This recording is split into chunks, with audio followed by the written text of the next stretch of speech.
जब 101 मेरी sweet medicine ही मेरी मेडिसिन है। इस समय उस पिंजरे में और कोई नहीं, क्यूटी पांडा का बच्चा था, जो तनवीर की बात सुनकर बिल्कुल स्पीचलेस था। एक तो उसे पता नहीं था कि तनवीर ने अचानक उसे ऐसे अपने सैनिकों के हाथों पकड़कर लाने को क्यों कहा था, और दूसरा तनवीर के एक्सप्रेशन देखकर क्यूटी शोकते था। तनवीर की आंखें इतनी गुस्से से क्यों भरी हुई है, और वो आखिर मुझसे क्या बात करना चाहता होगा, जबकि उसकी नज़र में सिर्फ एक अजीब सा जानवर हूँ। क्यूटी उस पिंजरे से अपनी सबसे प्यारी शकल बनाकर बाहर निकला। तनवीर ने भी अपनी तशरीफ अपनी हेड चेयर रखी और चेयर के साथ आरामदार पॉजिस्टीन में बैठकर उसने अपनी क्यूट शकल बने टेबल पर खड़े क्यूटी को देखा। कुछ सेकंड की चुप्पी के बाद तनवीर बिल्कुल सीरियस होकर सीधा खड़ा हो गया और अपने दोनों हाथ अपनी बेन की पॉकेट में रखकर कोल्ड वॉइस में बोला, मैं जानता हूँ कि तुम सिर्फ एक मामूली जानवर नहीं, तुम मेरी बातें सुन भी सकते हो और समझ भी, यहाँ तक कि तुम मेरी स्वीट मेडिसिन से बातें भी करते हो। इतना बोलते हुए तनवीर ने अपना एक हाथ पॉकेट से बाहर निकाला और क्यूटी को टेबल से हवा में उठाकर उसे घूरते हुए बिल्कुल अपनी नीली आंखों के सामने ले आया। क्यूटी के माथे का पसीना उसके सफ़ेद पफी बालों की वजह से किसी को दिल्ली नहीं दे रहा था, जबकि तनवीर का इतना ठंडा ओरा भी क्यूटी को पसीने से भरने से नहीं रोक पा रहा था। आखिर पसीना अभी तो तनवीर की वजह से था। क्यूटी पूरी तरह हैरान था कि तनवीर को उसके बारे में ये सब कैसे पता चला, लेकिन वो इतनी आसानी से तनवीर की बात पर यकीन करके उसके सामने अपनी हकीकत नहीं आने दे सकता था। इसलिए उसने इस समय जो हरकत की वो तनवीर कभी सोच भी नहीं सकता था।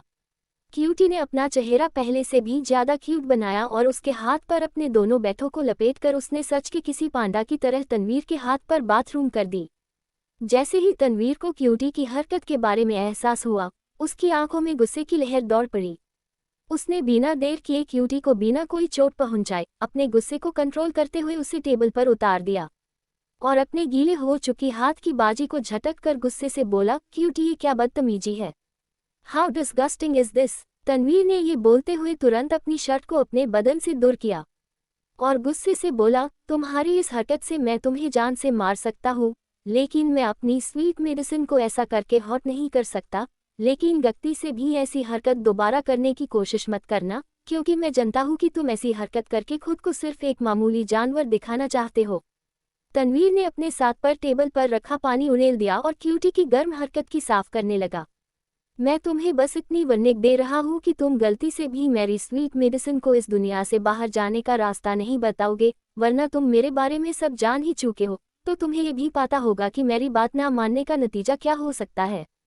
तनवीर ने अपने हाथ को टिश्यू से पूछते हुए क्यूटी से ये कहा, जिसे सुनने के बाद क्यूटी को समझ आ गया कि तनवीर को सच में उसकी और काशवी की असलियत पता है, वरना वो इस दुनिया से निकलने के रास्ते के बारे में नहीं बात करता। क्यूटी के चेहरे पर अब हैरानी बढ़ चुकी थी, लेकिन कुछ ही सेकंड के बाद क्यूटी पूरी तरह बेफिक्र लग रहा था और उसके चेहरे के सारे हैरानी के भाव गायब हो चुके थे। वो बड़े ही स्टाइल के साथ उस टेबल से तनवीर की हेड चेयर पर कुंदा और आराम से ऊपर बैठकर तनवीर को घूरने लगा। सॉरी तुम्हारे हाथ को गर्म करे के लिए, बाथरूम करने के लिए, लेकिन अब मुझे यकीन हो गया है कि तुम बहुत कुछ जानते हो, लेकिन मुझे हैरानी है कि आखिर तुम्हें ये सब कुछ कैसे पता चला। जहाँ तक मुझे अंदाजा है काशवी तुम्हें ये बात खुद बताने की गलती कभी नहीं करती, तो तुम्हें कैसे पता चला। क्यूटी ने ये बोलकर तनवीर को अपनी आवाज़ सुनाई, लेकिन तनवीर के चेहरे पर बिल्कुल भी हैरानी नजर नहीं आ रही थी। उसने क्यूटी की बात का कोई जवाब नहीं दिया, बल्कि अपना फ़ोन निकाला और कैस्टल के केयरटेकर को कॉल की, स्टडी रूम में अभी के अभी मेरे किए कपड़े लेकर आओ। तनवीर ने इतना बोलकर कॉल रख दिया। क्यूटी तनवीर को जवाब ना देते देखकर बोला, खैर तुम मुझे नहीं बताना चाहते तो कोई बात नहीं, लेकिन तुम काशवी को हमेशा के लिए इस दुनिया में अपने साथ नहीं रख सकते। कभी ना कभी उसके सामने वो रास्ता आ ही जाएगा, तब तुम क्या करोगे? उद्धरण चिन्ह, तब का तब देखा जाएगा। अभी के लिए तुम अपना मुंह बंद रखना। मेरी स्वीट मेडिसिन मेरे बच्चे को जन्म देने की बात कभी मुझे छोड़कर जाने के बारे में नहीं सोचेगी, इसलिए मैं उसे प्रेग्नेंट करके अपने साथ हमेशा के लिए रख लूंगा। तनवीर ने ये बोलकर क्यूटी को हैरान कर दिया था, जैसे वो तनवीर की बात से ज़रूरत से ज़्यादा ही हैरान हो गया हो। इसका मतलब कि तुम अभी भी सिर्फ कुछ ही बातें जानते हो, वरना तुम ऐसी बातें नहीं बोलते। खैर मैं अब समझ गया हूँ कि तुम काशवी से प्यार नहीं करते, बस उसे अपनी मेडिसिन की तरह इस्तेमाल कर रहे हो। क्यूटी ने ये बोलते हुए तनवीर को हैरान तो कर दिया, लेकिन तनवीर ने क्यूटी की दूसरी बात के जवाब तुरंत देते हुए कह ये बोलने की गलती से भी गलती मत करना, मेरी स्वीट मेडिसिन ही मेरी मेडिसिन है, लेकिन उसका मतलब ये नहीं कि मैं उसे प्यार नहीं करता। भले ही मुझे प्यार के मायने ना पाता हो, लेकिन मेरी दिल की फीलिंग मेरी स्वीट मेडिसिन के नाम से भरी हुई है। उसकी आंखों में आंसू मुझे बर्दाश्त नहीं। मैं उसे खुद से दूर नहीं रख पाता। उसे हल्का सा भी हॉट हो तो मेरी जान निकलने लगती है। उसके लिए कोई गलती से भी गलत बोल दे तो मैं उस इंसान को यमराज से मिलने भेज देता हूँ। उसे हर एक खतने से कोसों दूर रखता हूँ। दिन रात बस उसे अपने साथ खुश देखना चाहता हूँ। अगर इसे प्यार नहीं कहते तो मुझे नहीं पता कैसे प्यार करते हैं, लेकिन मैं किसी भी कीमत पर अपनी स्वीट मेडिसिन को खुद को छोड़कर नहीं जाने दूंगा। तनवीर ये बोलते हुए क्यूटी के सामने काशवी के लिए अपनी सारी फीलिंग्स खोलकर बोल चुका था, जो कि क्यूटी पहले से ही बहुत अच्छे से जानता था, लेकिन वो बस एक बार तनवीर के मुंह से सुनना चाहता था।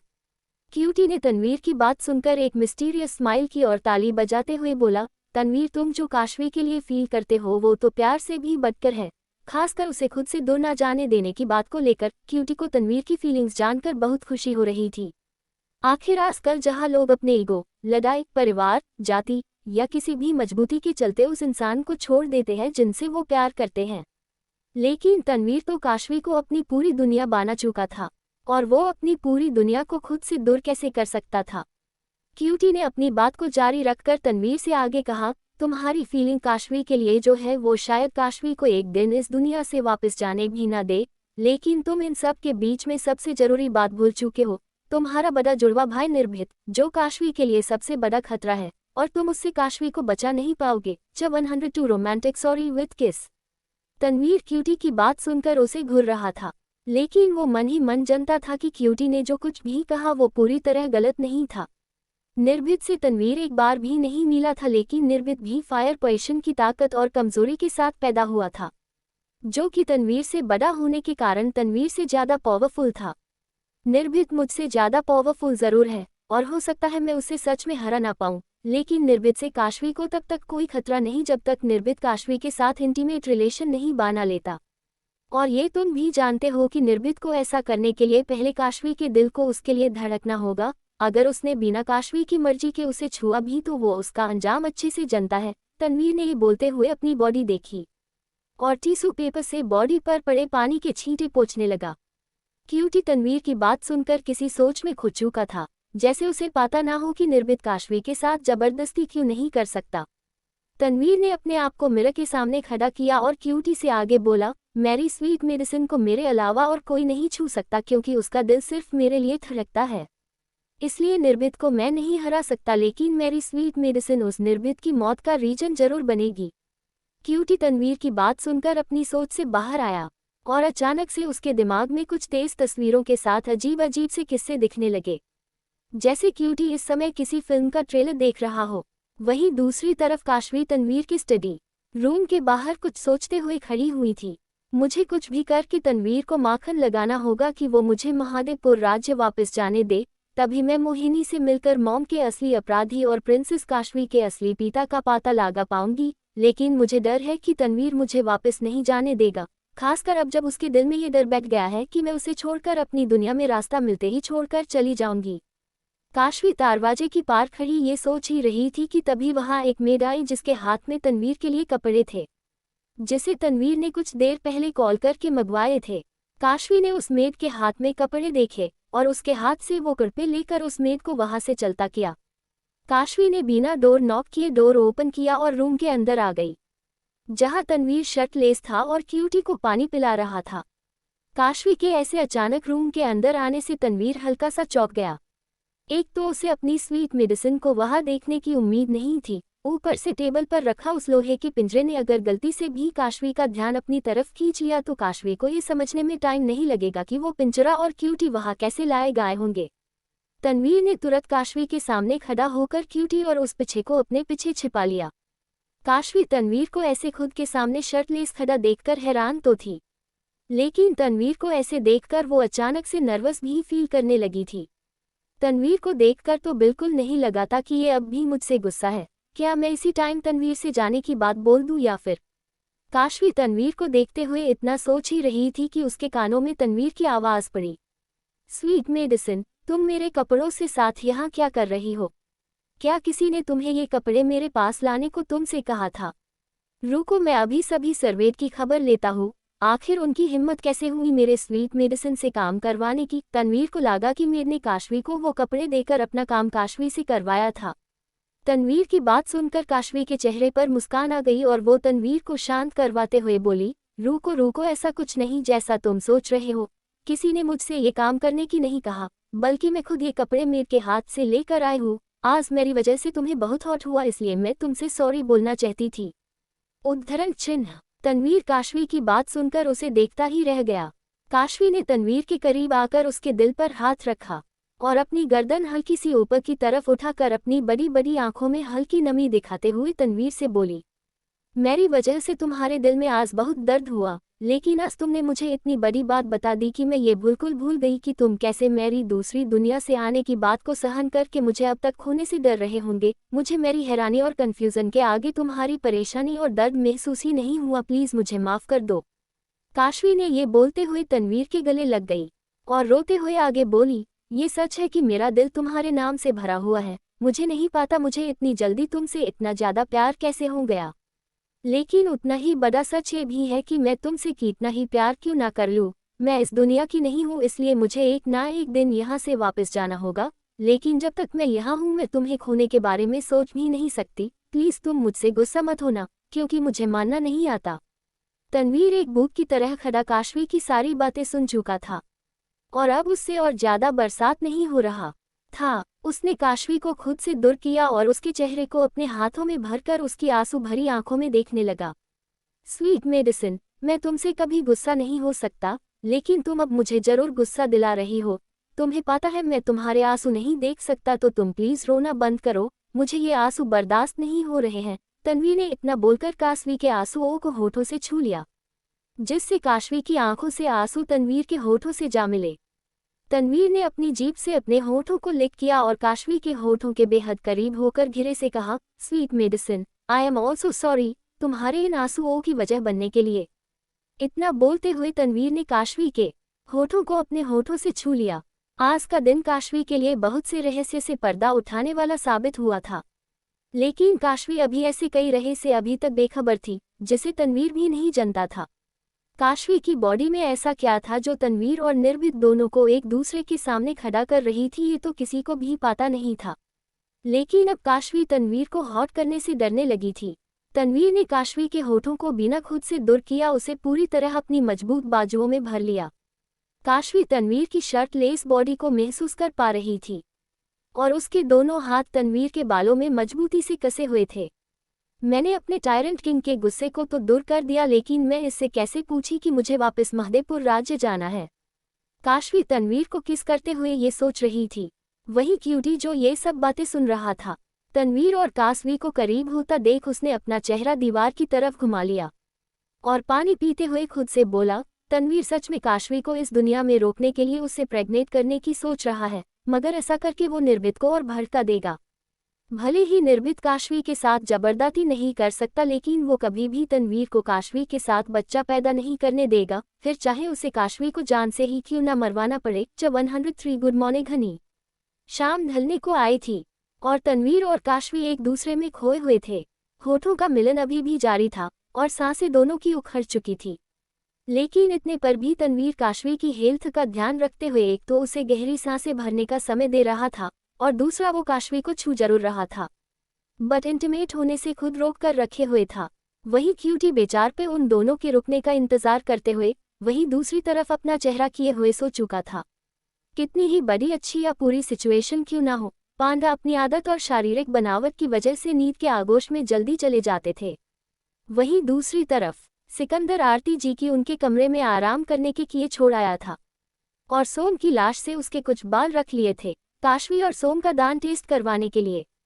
सिकंदर ने बात लिया और टोबल लपेटे बाथरूम से बाहर आया, जहां बेड पर सिकंदर के कपड़े पहले से ही निकले हुए थे। सिकंदर ने उन कपड़ों को घूर के देखा और अपने कमरे में चारों तरफ नजर घुमाते हुए बोला, जंगली छिपने की कोई जरूरत नहीं है, मुझे पता है तुमने ही अपनी पसंद के कपड़े मेरे लिए बाहर निकाले हैं। सिकंदर के चेहरे पर ये बोलते हुए एक अजीब सी गुदगुदी से भरी स्माइल थी, जैसे उसे जानवी की ये हरकत बहुत पसंद हो। जानवी सिकंदर की बात सुनकर बैग के पीछे से अपनी गर्दन किसी कछुए की तरह हल्की दी बाहर निकालकर अपनी बत्ती सी दिखाकर बोली, हाय ही, आखिर तुम्हें कैसे पता चला कि ये काम मैंने ही किया है? कहीं तुम्हारे पास कोई जादुई शक्तियां तो नहीं है जिससे तुम्हें सब पता चल जाता है? जंगली, पहले तो तुम मेरे आप आओ। सिकंदर ने शर्ट पहनते हुए जानवी को अपने पास बुलाया। जानवी आज कुछ अलग लग रही थी, या कहूँ कि पूरी अलग लग रही थी, क्योंकि अब जानवी ने कोई ब्लॉक वाइट मेड आउटफिट नहीं पहना हुआ था, बल्कि रेड लॉन्ग चूड़ीदार सूट और उसके साथ व्हाइट दुपट्टा कैरी किए हुए जानवी के लंबे बाल उसकी कमर को छू रहे थे। आंखों में काजल और उस रेड आउटफिट में जानवी कमाल की सुंदर लग रही थी। सिकंदर ने जानवी को ऊपर से नीचे तक घूर के देखा और उसे दीवार से लगाकर उसके पास खड़ा हो गया। दीवार से लगते ही जानवी चौंक गई और सिकंदर को खुद को ऐसे घूरते देख वो नर्वस होने लगी। उसकी आंखें फ्लो की नर्वस होकर देख रही थी। तभी उसे अपने गालों पर सिकंदर का टच महसूस हुआ। सिकंदर जो जानवी के चेहरे पर आ चुके बालों को कान के पीछे कर रहा था, वो जानवी को उठना नर्वस होते देख उसके कान में बोला, जंगली, तुम इतना नर्वस क्यों हो रही हो? 0-0, कहीं तुम ये तो नहीं सोच रही कि शाम ढल चुकी है और हम दोनों एक दूसरे के इतने करीब हैं तो कहीं कोई गड़बड़ ना हो जाए? वैसे होने को तो कुछ भी हो सकता है। तुम और मैं पहले ही एक हो चुके हैं, तो अब बार बार तुम्हें इस तरह नर्वस होने की जरूरत नहीं। अपनी पलकें उठाकर मुझे देखो। सिकंदर की आवाज़ जानवी को गुदगुदी तो दे रही थी, लेकिन वो सिकंदर के ओरा से अपने आप को नर्वस होने से रोक नहीं पा रही थी। जानवी ने अपनी नजरें घेरे से उठाए और तनवीर की आंखों में शर्माते हुए देखने लगी। सिकंदर ने जानवी के होठों पर उंगली फेरते हुए मदहोशी भरी आवाज में कहा, जंगली से जान तुम जब बन गई मुझे पता ही नहीं चला, लेकिन दोनों से सिर्फ तुम मुझे किस तक ही रोक देती हो, लेकिन आज रात में तुम्हारी एक नहीं सुनने वाला।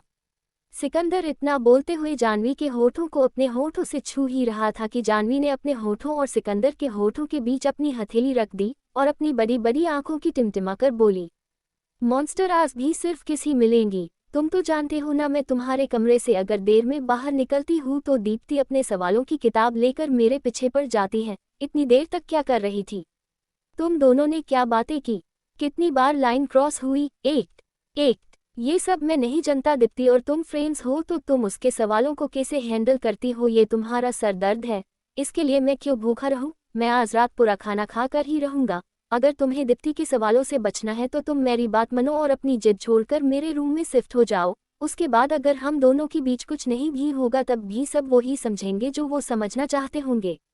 सिकंदर ने जानवी की हाथ को दोनों के होठों के बीच से ये बोलते हुए हाथ दिया और जानवी की माथे की चूम कर एक बार फिर उसके कान में घिरे से बोला, सच में मैं आज रात तुम्हें इस कमरे से नहीं जाने दूंगा। इतना बिलकर सिकंदर ने शर्म से लाल हो चुके जानवी के चेहरे को देखा और बिना वेट किए उसके मुलायम होठों को अपने कोल्ड होठों से मिला दिया। कुछ ही डर में जानवी और सिकंदर एक दूसरे में खो गए। वहीं दूसरी तरह तनवीर काशवी को अपनी गोद में उठाकर अपने रूम में ले आया था। लगातार किस करने की वजह से काशवी वीक हो चुकी थी। आखिर किस के साथ तनवीर का इंटेंस टच भी उसे वीक करने के काम कर रहा था। तनवीर ने काशवी को बेड पर लिटाया और उसकी आधी खुली आंखों को देखकर उसकी आंखों पर किस करते हुए बोला, स्वीट मेडिसिन, मैंने तुम्हें बताया था, मैं तुम्हें जितना टच करूंगा तुम अपने आप को वीक महसूस करोगी। मैं तो अपने आप को कंट्रोल नहीं कर पाता, एलिस तुम्हें तो मुझे रोक देना चाहिए था। उद्धरण चिन्ह। काशवी तनवीर से अपनी धीमी और वीक वॉइस में बोली, इट्स ऑक खडूस, तुम्हें क्या लगाता है सिर्फ तुम कंट्रोल से बाहर होते हो? मैं भी हो जाती हूँ। और दूसरी बात, मैं तुम्हें रोकती कैसे? तुमने मुझे सांस तक लेने का मौका भी बड़ी मुश्किल से दिया था। उद्धरण चिन्ह। लास्ट की बात बोलते हुए काशवी ने तनवीर के हाथ को अपने हाथ में लिया और स्माइल करते हुए बोली, मैं सच में ठीक हूँ, लेकिन मैं और जल्दी ठीक महसूस कर सकती हूँ अगर तुम मुझे अपनी बाहों में समेट कर सो जाओ। मुझे तुम्हारी बाहों में सुकून से भरी नींद लेनी है। तनवीर ने काशवी की बात सुनी और बैग पर लेटकर उसने काशवी को अपनी बाहों में समेट लिया। काशवी थकी हुई थी और आज का दिन उसके लिए काफी रहस्यों के साथ खत्म हुआ था, इसलिए काशवी को ज्यादा टाइम नहीं लगा अपनी गहरी नींद की गले लगाने में। लेकिन तनवीर अभी भी काशवी के सर को सहला रहा था और उसकी आंखों में एक डर बढ़ता था रहा था, जिसे वो अब अपनी नीली आंखों में कोल्डनेस बढ़ाकर छिपना चाहता था। वही क्यूटी इस समय कैस्टल की रूफ पर लेटा हुआ खुले आसमान को देख रहा था और उसके दिमाग में इस समय बहुत कुछ चल रहा था। तनवीर ने अगर काशवी को प्रेग्नेंट कर दिया तो निर्भीक काशवी और तनवीर दोनों को जान से मार देगा। अगर काशवी इस दुनिया में मर गई तो मैं कभी इस दुनिया से बाहर नहीं निकल पाऊंगा, जबकि ये मेरा आखिरी मिशन था। इसके बाद मैं अपनी जिंदगी अपनी मर्जी से जी सकता था। क्यूटी ने ये सोचते हुए टूटते हुए सितारे को देखा, जो बिजली की स्पीड से उसकी आंखों के सामने से ओझल हो गया। काश काशवी इस दुनिया में मेरी गलती की वजह से आती ही ना, तो ना उसे तनवीर मिलता और ना तनवीर को काशवी से प्यार होता। मेरा तो मन कर रहा कि काशवी को अभी सब कुछ बता दूं, लेकिन डर भी लग रहा है कहीं काशवी ने जल्दबाजी कर दी तो। इतना सोचते हुए क्यूटी रुक गया। कुछ तो था जो क्यूटी को परेशानी से भर रहा था। एक तरफ वो काशवी की कुछ बताना चाहता था और एक तरह उसे खुद को रोकना भी पड़ रहा था, तनवीर की वजह से भी, और शायद कुछ ऐसा था जो क्यूटी को अपनी पूरी ताकत से डरा रहा था। नेक्स्ट डे मॉर्निंग, चिड़ियों की चहचहाट और फूलों की खूखबू को साथ लिए आ रही ठंडी हवा ने काशवी के रूम में विंडो के कार्टन हिलाते हुए अपनी खुशबू और ठंडक फैला दी, जिसे महसूस करके बेड पर लेटी काशवी ने अपने साथ लेटे तनवीर को बिना अपनी आंखें खोले महसूस करते हुए टाइट हक कर किया, जिससे दोनों के चेहरे पर स्माइल आ गई। Kashvi underscore good morning honey. Very good morning sweet medicine. Tanveer ने काशवी की नोज को किस करते हुए स्माइल की। स्वीट मेडिसिन, आज की सुबह कुछ अलग रंग लेकर आई है, क्यों ना हम दोनों फ्रेश होने के बाद मॉर्निंग वॉक पर चले। तनवीर ने काशवी को बेड से अपनी गोद में उठा के पूछा। जरूर चलेंगे, लेकिन मैं अब बिल्कुल ठीक हूँ, तो तुम मेरा इतना ज्यादा वेट उठाकर मुझे कहाँ ले जा रहे हो? मैं खुद भी चल सकती हूँ, काशवी ने तनवीर के कंधे पर हाथ रख कर पूछा। I am warning you sweet medicine, दोबारा अगर तुमने अपने आप को ज्यादा वेट वाली कहा तो मैं तुम्हें खिला खिला कर इससे भी डबल कर दूंगा, और उसके बाद भी मैं तुम्हें ऐसे ही अपनी गोद में बिना किसी परेशानी के उठा लिया करूंगा। तनवीर ने काशवी को कोल्ड नजरों से देखते हुए सुबह की पहली वार्निंग दे दी थी। जब 104 इट्स हर्टिंग। कुछ देर बाद कैस्टल का टायरेंट किंग और उसकी चबी क्वीन दोनों एक दूसरे के हाथ की थामे ब्लॉक मैचिंग आउटफिट में गार्डन में टहल रहे थे। जगह काशवी सारी प्रॉब्लम को भूलकर तनवीर के साथ ही टाइम एंजॉय कर रही थी। लड़कियों को रोमांटिक टाइम पर अपने पार्टनर से ऊटपटांग सवाल करके उन्हें परेशान करने में बहुत मजा आता है। काशवी का भी कुछ ऐसा ही मन कर रहा था। उसने तनवीर के साथ वॉक करते हुए उससे पूछा, टायरेंट तुम मुझे एक बात बताओ, मैं एक ऑर्डिनरी चबी लड़की हूँ, और अगर तुम मेरा इतना ही ध्यान रखते रहे तो मैं सच में जल्द ही इससे डबल साइज की हो जाऊंगी, देखने में और भी ज्यादा भद्दी। तो क्या तब भी तुम मुझसे इतना ही प्यार करोगे?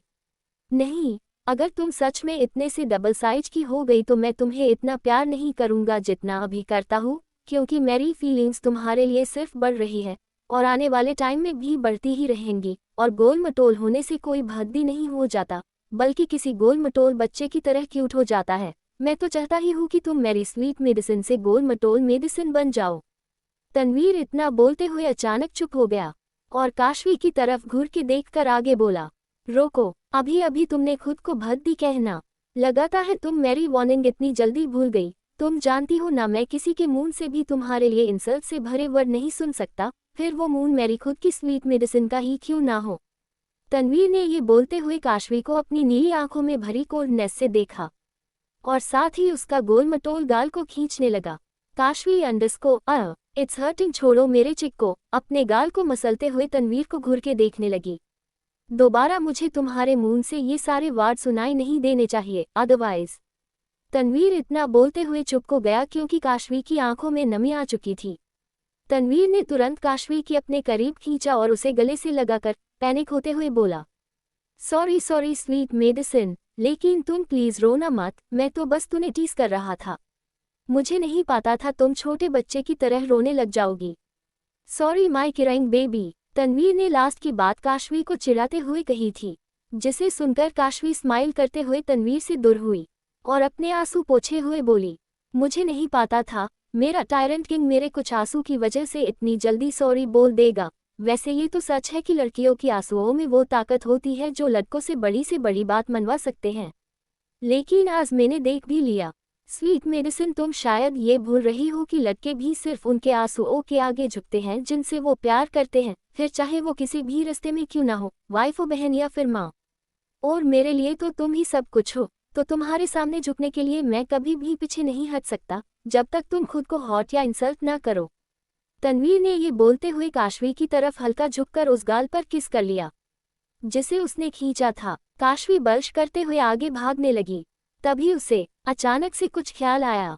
वो तनवीर के साथ गार्डन में बने फूलों के बगीचे में बैठ गई और तनवीर के हाथ को अपने हाथ में लेकर बोली, तनवीर तुमसे एक बात पूछें। तनवीर, स्वीट मेडिसिन, तुम्हें मुझसे कुछ भी पूछने के लिए पहले परमिशन लेने की जरूरत नहीं है, जो भी तुम पूछना चाहो पूछ सकती हो। काशवी तनवीर के कंधे पर सर टिका कर, मैंने पूरे क्रिस्टल ने तुम्हारे अलावा और किसी की फोटो फ्रेम नहीं देखी, मुझे तुम्हारे फैमिली मेंबर्स के बारे में कुछ बताओ, वो कहाँ है। काशवी की बात सुनकर जैसे तनवीर के सारे एक्सप्रेशन बदल गए, हाथ पैर ठंडे पड़ गए और आंखें एक अजीब से खालीपन से भर गई। ऐसा नहीं था कि तनवीर काशवी से कुछ भी छिपाना चाहता था, लेकिन वो बस अपनी लाइफ के रहस्य से काशवी को दूर रखना चाहता था। लेकिन अब जब काशवी ने खुद उसके परिवार के बारे में पूछा तो तनवीर झूठ नहीं बिकना चाहता था। तनवीर का ठंडा पड़ चुका हाथ काशवी की महसूस हुआ, उसने तुरंत तनवीर की तरफ देखा। What's wrong with you? तुम्हारा शरीर इतना ठंडा क्यों पड़ गया? रुको, मैं अभी गार्ड्स को बोलकर डॉक्टर को बुलवाती हूँ, काशवी ने पैनिक होते हुए कहा। जैसे ही काशवी तनवीर का हाथ छोड़कर वहां से उठकर जाने लगी, तनवीर ने उसे अपने करीब खींचकर गले से लगा किया, जिससे काशवी हैरान हो गई। लेकिन उसने बिना कुछ कहे तनवीर के सर को किसी बच्चे की तरह सहलाया। कुछ ही देर में तनवीर हल्का नॉर्मल हो गया। मैं बहुत छोटा था जब मैंने अपने परिवार को देखा था, बड़े चाचा, डैड, मेरी बड़ी बहन और मुझसे छोटा भाई, और इन सब से बढ़कर मेरी माँ। मेरे लिए यही मेरी दुनिया थे। लेकिन फिर एक दिन सब बदल गया और मैंने सबको एक साथ खो दिया। तनवीर ने अचानक से ये बात बोलकर काशवी को हैरान कर दिया। काशवी ने तनवीर को कसकर अपने सीने से लगा लिया और बिना कुछ बोले उसके सर पर किस करते उसके दर्द को कम करने की कोशिश करने लगी। मुझे नहीं पता कि वो लोग जिंदा भी है या नहीं, लेकिन मुझसे मेरे किसी अपने के बारे में पता चला है, जो मेरे किए मेरा सबसे बड़ा दुश्मन बनकर मेरे सामने खड़ा है। स्वीट मेडिसिन, बस अब तुम मुझसे इससे ज्यादा कुछ मत पूछना। उस समय मैं अपने परिवार के बारे में कुछ भी हद नहीं कर पा रहा, तनवीर ने अपनी कांपती हुई आवाज में कहा। काशवी को नहीं पता कि तनवीर के साथ और उसके परिवार के साथ क्या हुआ था, लेकिन वो तनवीर को ऐसी हालत में देखकर उसे और तकलीफ नहीं देना चाहती थी, इसलिए उसने तनवीर ने कुछ भी ना पूछने का मनमाना किया और तनवीर की शांत करवाते हुए बोली, तनवीर शांत हो जाओ, देखो सब कुछ ठीक है, तुम्हें कुछ भी याद करने की जरूरत नहीं। देखो मुझे, मैं हूँ यहाँ तुम्हारे आस, प्लीज तुम अपने आप को संभालो, मैं तुम्हें ऐसे नहीं देख पा रही। तनवीर ने अपने आप को संभाला और काशवी से दूर हुआ। कुछ ही देर में वहां सिकंदर और जानवी भी आ गए। Good day king and queen. Sikandar और जानवी ने काशवी और तनवीर को ग्रीट किया। आप इतनी सुबह सुबह यहाँ बैठे हुए हैं और हम दोनों आपको पूरे क्रिस्टल ने ढूंढ रहे थे। सिकंदर ने जानवी के साथ तनवीर और जानवी के पास बैठकर कहा। इस समय कोई भी तनवीर और सिकंदर को ऐसे बैठा देख लेते तो यकीन नहीं करते कि ये वही तनवीर और सिकंदर है जो दूसरे राजाओं की गर्दन काटने में एक पल भी रुककर आराम नहीं करते थे। वो कुछ दोनों से बिल्कुल शांत बैठे हुए थे, जैसे वो सबसे शांति प्रिय राज्य की राजा हो। तनवीर ने सिकंदर को घूर के देखा, जैसे वो उससे अपनी आंखों से बोल रहा हो कि तुम्हें इतना बड़ा मैदान छोड़कर यहीं बैठना था। वही सिकंदर तनवीर के पास बैठा ये सोच रहा था कि सोम ने जो कल रात अपनी मौत से पहले जो बताया था वो किंग को कैसे बताए। जानवी काशवी के साइड में बैठी हुई थी और काशवी की गर्दन पर लाइव बाइट देखकर उसके चेहरे पर स्माइल आ चुकी थी, जबकि काशवी भी जानवी के कवर की हुई गर्दन को देखकर काफी कुछ समझ चुकी थी। काशवी को सिकंदर के वहां आने का मतलब समझते देर नहीं लगी। जैसे हो उसने सिकंदर के हाथ में लिए हुए कुछ शब्द देखे जिन्हें सिकंदर ने खुद अभी अभी लिखा था, और वो तनवीर को वो शब्द दिखाना चाहता था। किंग, मुझे आपसे क्वीन के बारे में कुछ जरूरी बात करनी है। काशवी ने ये शब्द तनवीर के देखने से पहले ही सिकंदर के हाथ में लिखे देख लिए थे। जानवी, मेरे पेट में चूहे दौड़ रहे हैं, चल चल कर खाना खाते हैं। हम दोनों अंदर जा रहे हैं, आप लोग भी जल्दी आ जाएगा। काशवी ने ये शब्द बोलते हुए जानवी को अपने साथ लिया और तनवीर से लास्ट की बात बोलते हुए वहां से अंदर चली गई। तनवीर काशवी के ऐसे अचानक जाने की वजह से उसे घूर कर देखता रहा। तभी सिकंदर ने तनवीर का ध्यान अपनी तरफ खींचते हुए उसे कल रात की राशि बातें डिटेल में बता दी। जी सुनने के बाद तनवीर के चेहरे पर एक अजीब सा बदलाव आ गया।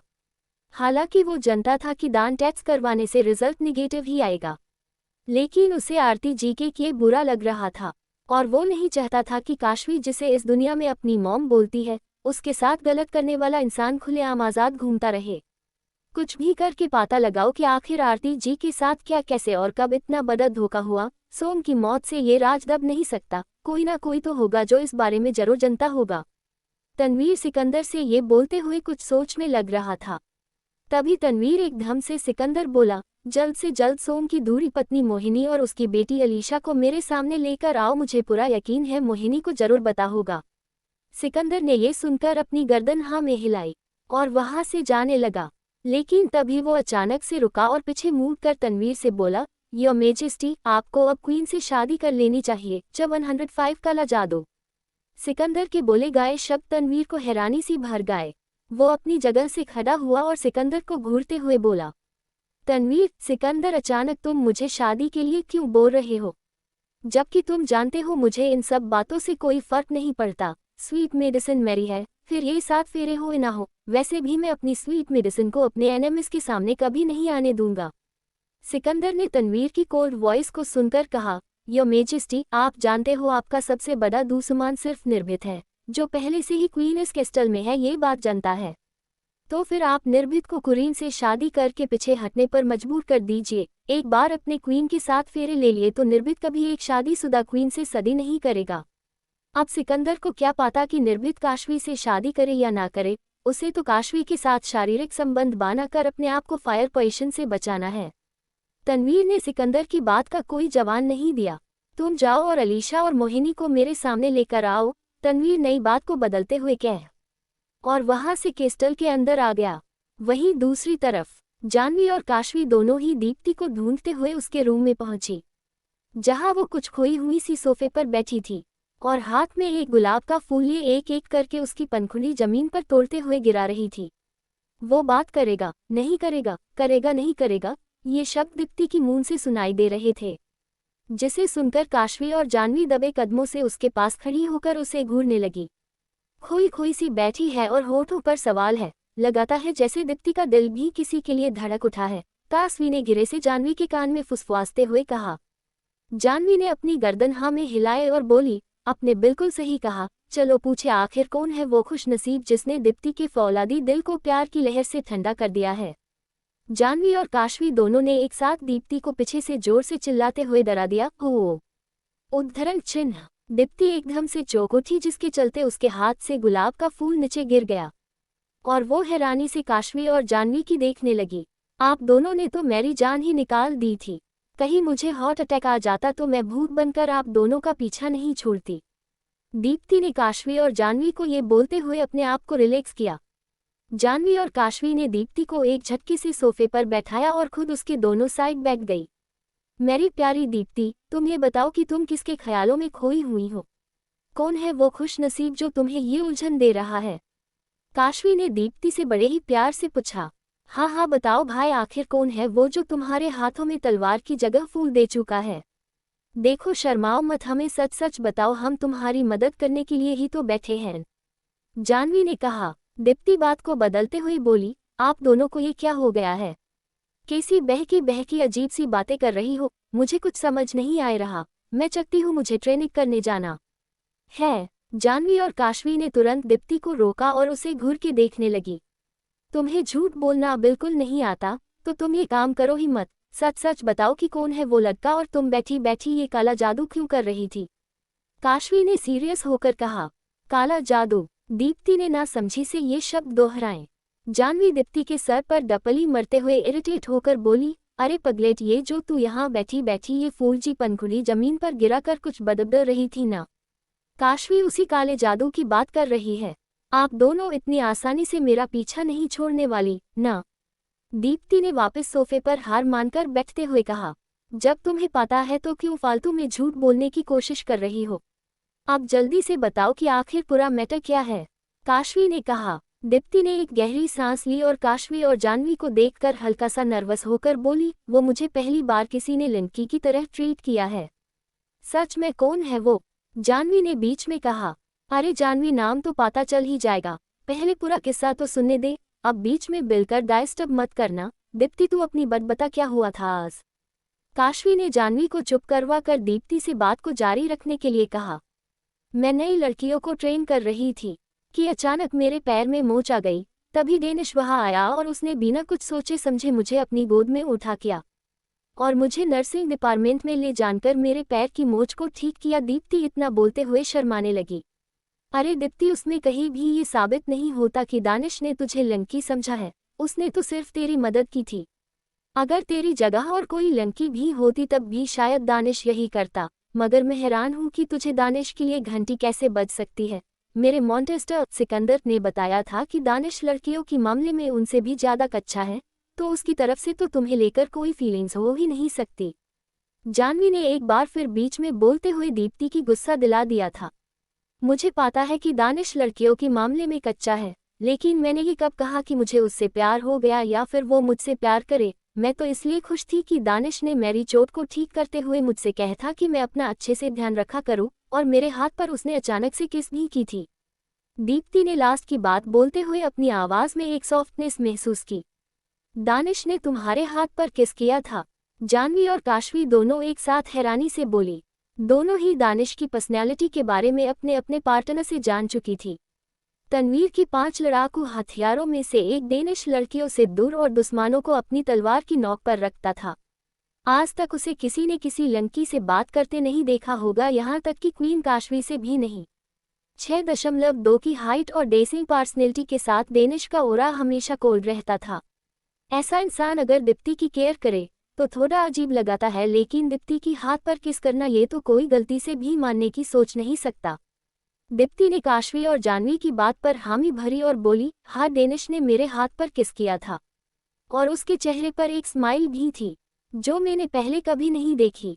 दीप्ति, सच सच बताओ, कहीं तुमने चोरी छिपे वाइन या कोई नशीली ड्रग तो नहीं सूंघ लिया? तुम कह रही हो कि दानिश के चेहरे पर स्माइल थी, भला ये कैसे हो सकता है? वो तो चलता फिरता एक रॉबर्ट है जो तनवीर के ऑर्डर मानने के अलावा और कुछ नहीं करता। काशवी ने दीप्ति को छोर से झंझोड़ते हुए पूछा। जब तुम दोनों को मेरी बात पर यकीन ही नहीं करना था तो मुझे पूछा क्यों? और अब जब मैं सच सच बता रही हूँ तो तुम मुझे ही बेबड़ी बना रही हो। जाओ, मुझे तुम दोनों से बात नहीं करनी, दीप्ति ने गुस्से ये कहा और अपने कमरे से बाहर निकल गई। काशवी और जानवी एक दूसरे की तरफ देख रही थी। दीप्ति के बात पर यकीन कर पाना मुश्किल है, लेकिन वो इतना बड़ा झूठ भी नहीं बोलेगी, काशवी ने जानवी से कहा। जानवी की नजरें गेट की तरफ थी। उसने अपनी गर्दन हाँ में हिलाई। काशवी, क्यों न चलकर दानिश से ही पूछा जाए कि उसने सच में दीप्ति को किस किया था या फिर दीप्ति सच में बेबड़ी हो गई है।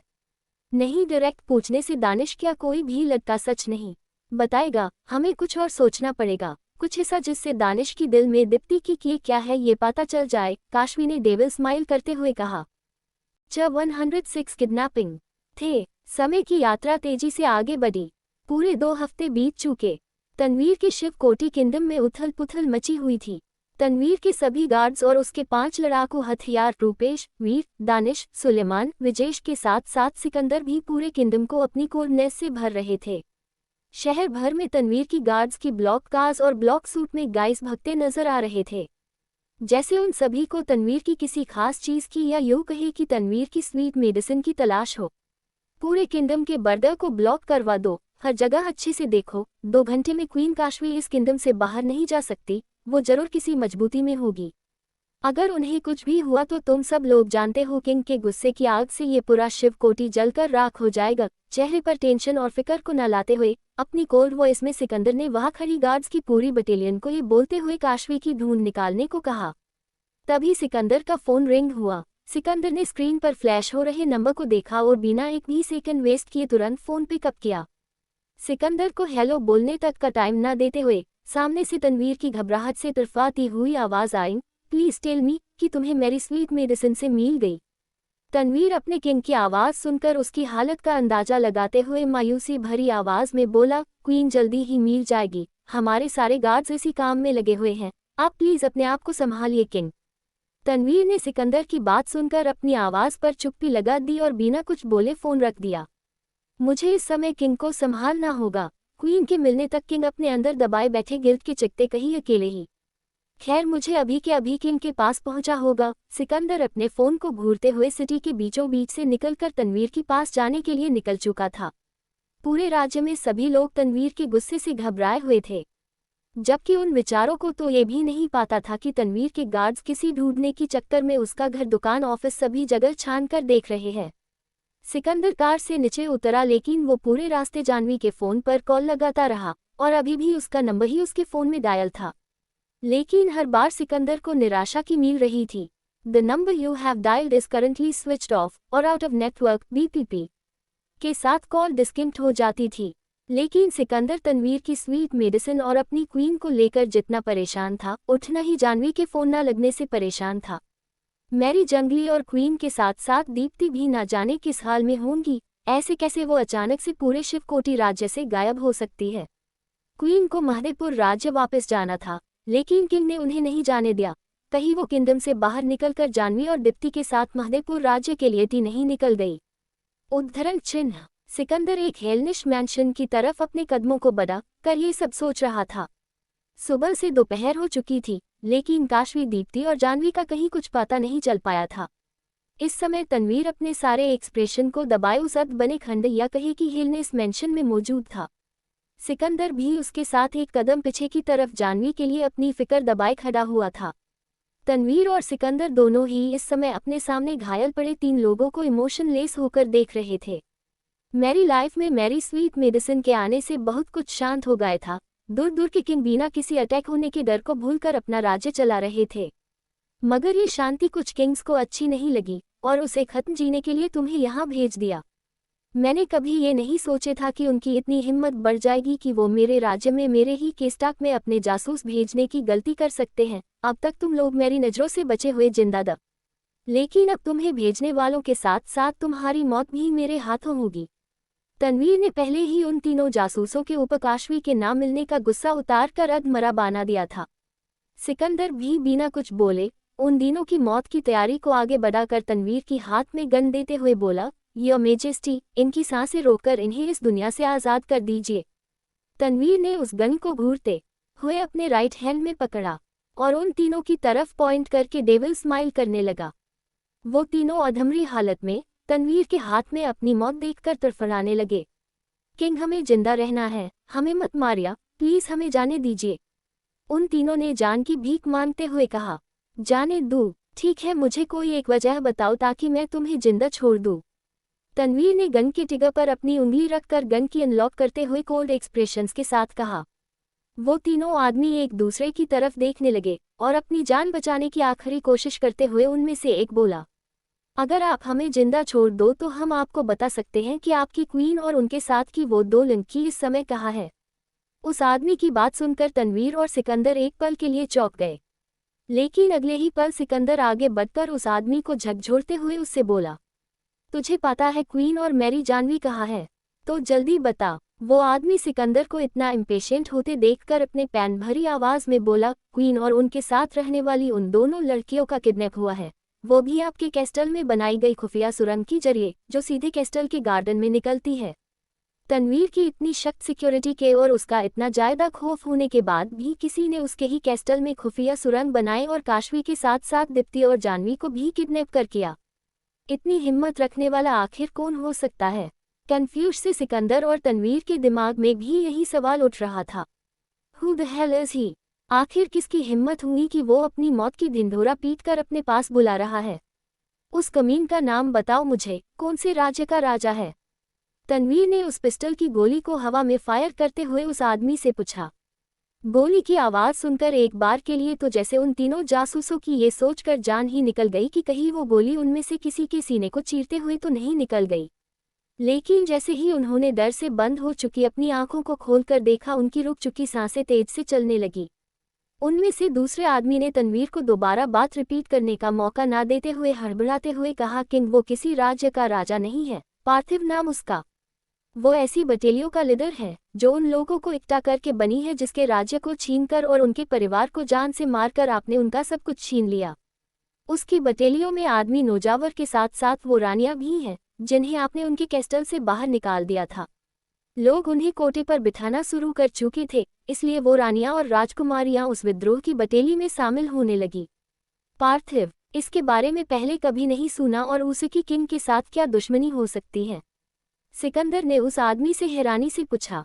हमें ये नहीं पता, बस्किन की जासूसी करते हुए हमारी नज़र पार्थिव के खास आदमियों के ऊपर पड़ी जब वो लोग क्वीन को बेहोश करके अपने साथ ले जा रहे थे।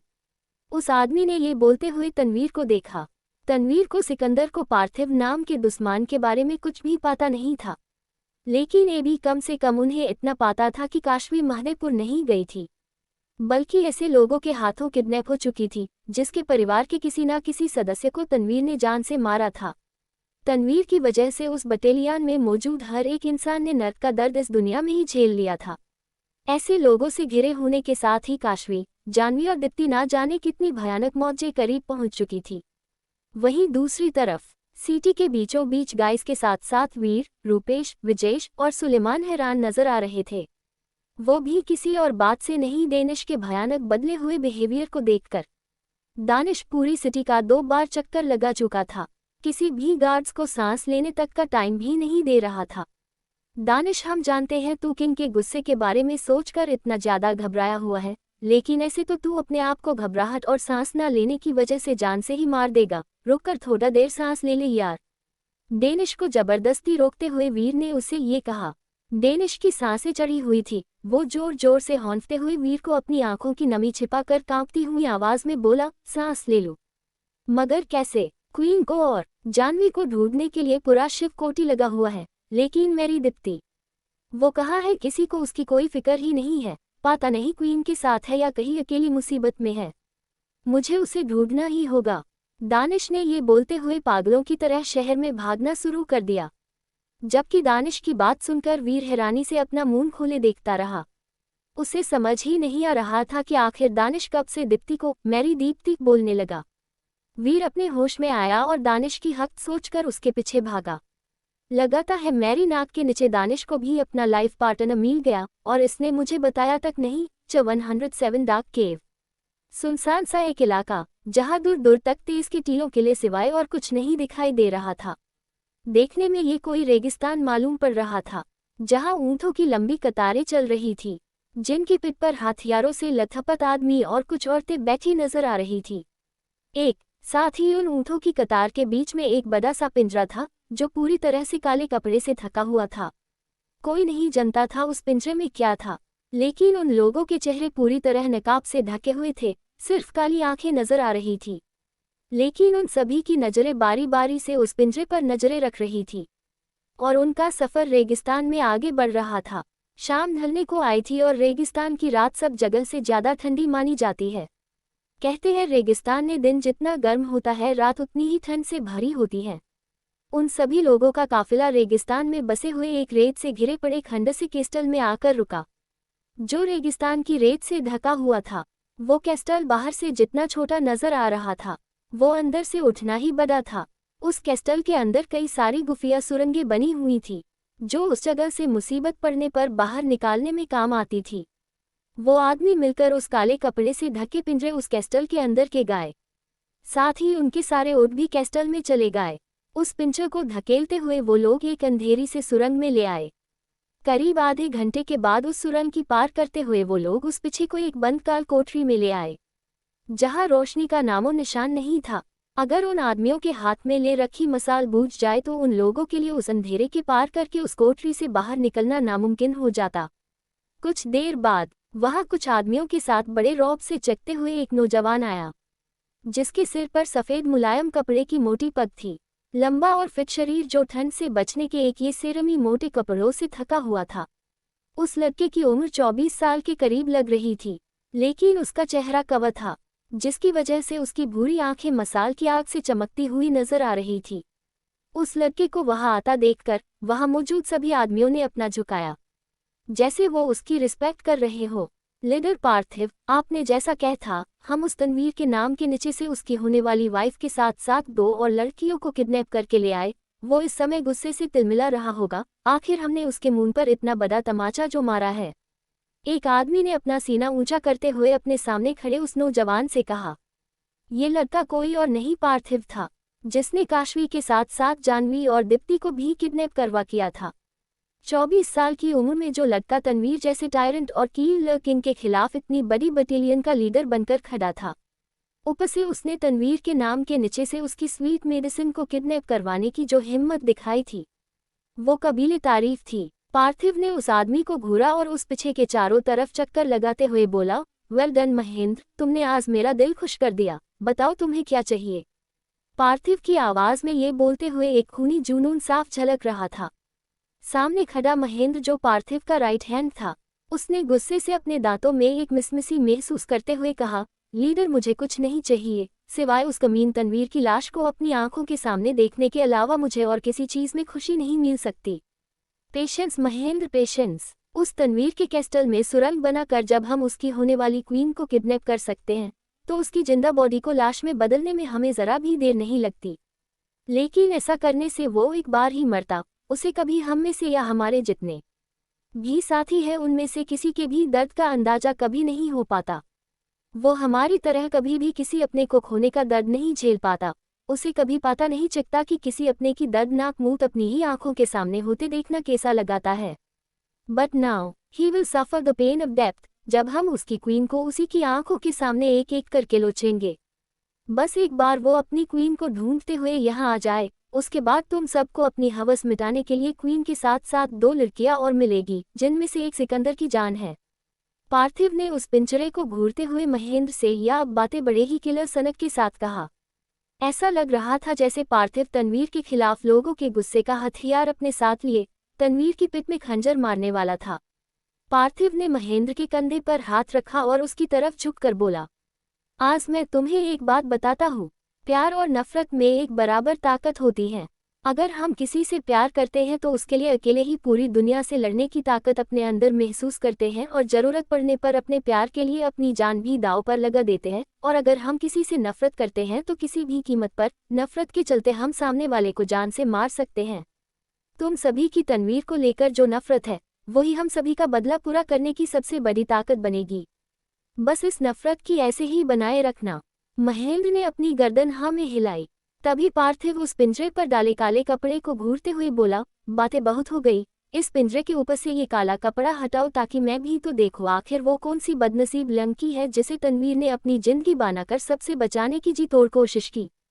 पार्थिव का ऑर्डर सुनकर एक आदमी ने आगे बढ़कर उस बड़े से पिंजरे के ऊपर से वो काला कपड़ा एक झटके से साथ हटा दिया। पार्थिव की नज़र उस पिंजरे में मौजूद काशवी दीप्ति जानवी के साथ साथ बेहोश पड़े क्यूटी के ऊपर जाकर रुकी, जहां काशवी बेहोश थी और उसके चेहरे के ऊपर उसके बाल उड़े हुए थे, जिसके चकते पार्थिव को उसकी मोटी बॉडी तो दिख रही थी जो येलो गाउन में थी, लेकिन उसका चेहरा नहीं दिख रहा था।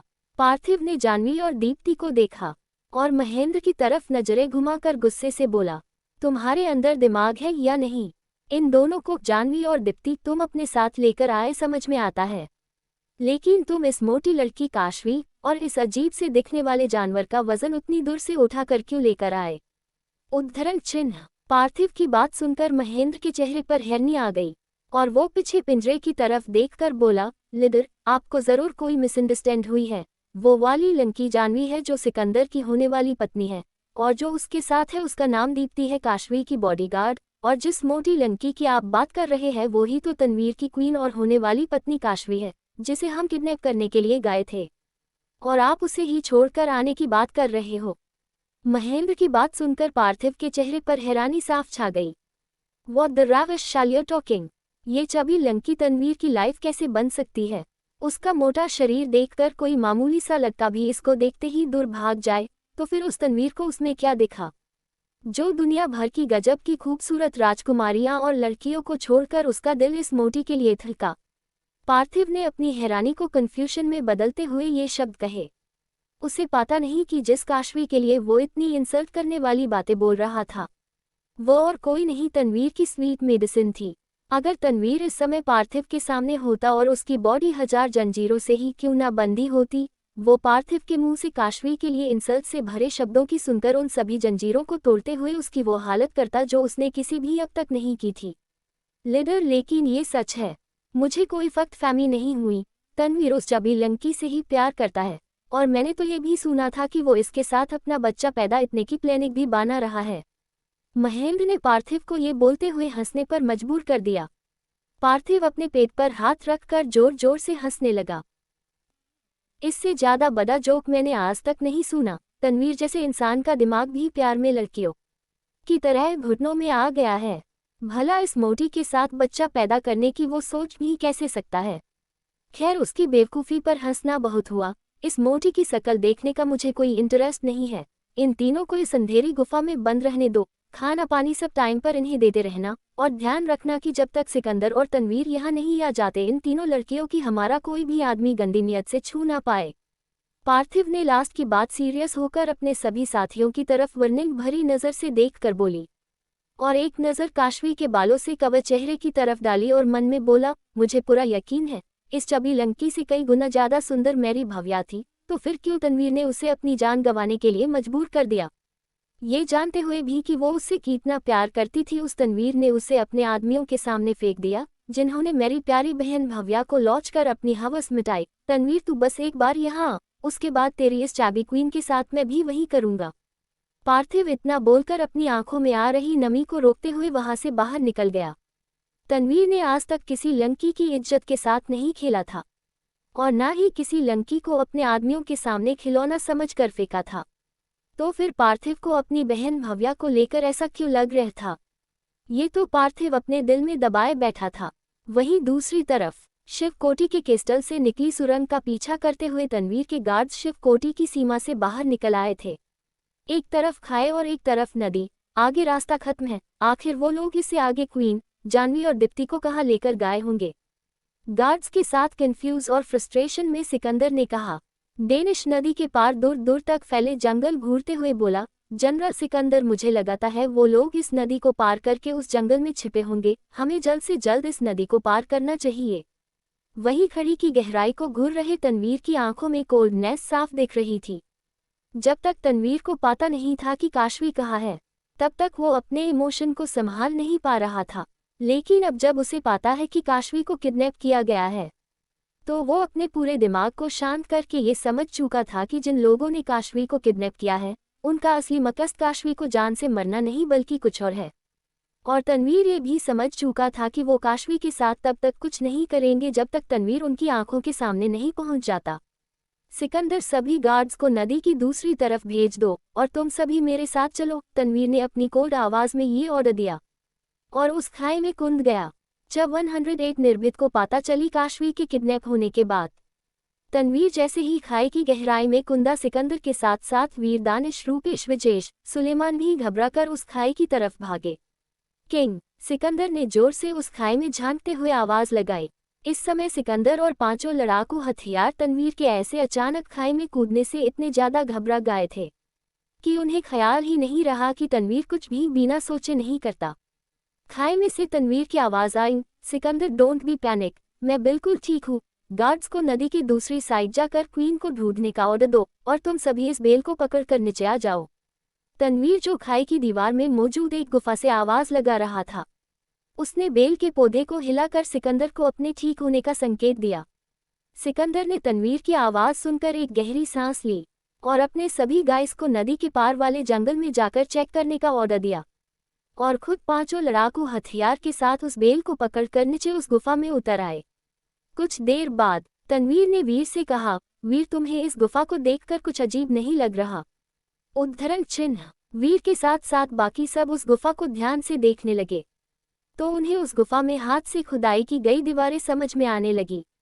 किंग, किसी ने इस गुफा को जानबूझकर बनाया है, और ये कोई मामूली बेल का पौधा नहीं, ये मजबूत प्लास्टिक की बनी हुई नकली बेल है जिसका इस्तेमाल रस्सी की तरह किया गया है। वीर के बोलने से पहले रूपेश ने कहा, ये जरूर उस पार्थिव के आदमियों का काम है। वो जानते थे कि हम क्रिस्टल की सुरंग का पीछा करते हुए जरूर यहाँ तक आएंगे और उस नदी को पार कर के जंगल में क्वीन को पागलों की तरह ढूंढ ढूंढ कर परेशान होते रहेंगे और उसे किंग को तकलीफ में देखकर खुशी मिलेंगी। विजेश ने सोचते हुए गुस्से से कहा, जल्दी करो, इस गुफा को अच्छे से चेक करो। अगर वो लोग इस गुफा में आए थे तो उन्होंने यहाँ से निकलने के लिए रास्ता भी तैयार किया होगा। सिकंदर ने सभी का ध्यान अपनी तरफ खींच लिया। सभी ने अंधेरे को दूर करने के लिए लकड़ी की मसाल बनाई और उसे जलाकर उस गुफा से बाहर निकलने का रास्ता ढूंढने लगे। कुछ ही देर में उन लोगों ने वहां से निकलने का रास्ता ढूंढ लिया जो कि उस खाई को चीरते हुए उस गुफा के भीतर से ही आगे की तरफ जा रहा था। आधी रात बीत चुकी थी। तनवीर और बाकी सभी उस सुरंग में अभी भी चल रहे थे, लेकिन उन्हें बाहर निकलने का रास्ता नहीं मिल रहा था। ऐसा लग रहा था पार्थिव के साथियों ने उस सुरंग में कोई सुरंगें और भी बनाई थी, जो किसी भूल भुलैया की तरह उन सबको वहां फंसाने में कामयाब हो चुके थे। तन्वीर ने अपने सभी साथियों को देखा जो सुबह से अब तक बिना आराम करे काशवी, जानवी और दीप्ति को ढूंढने में लगे हुए थे। पूरा शरीर पसीने से लथपथ और कपड़े मिट्टी से मिले कुचेले हो चुके थे।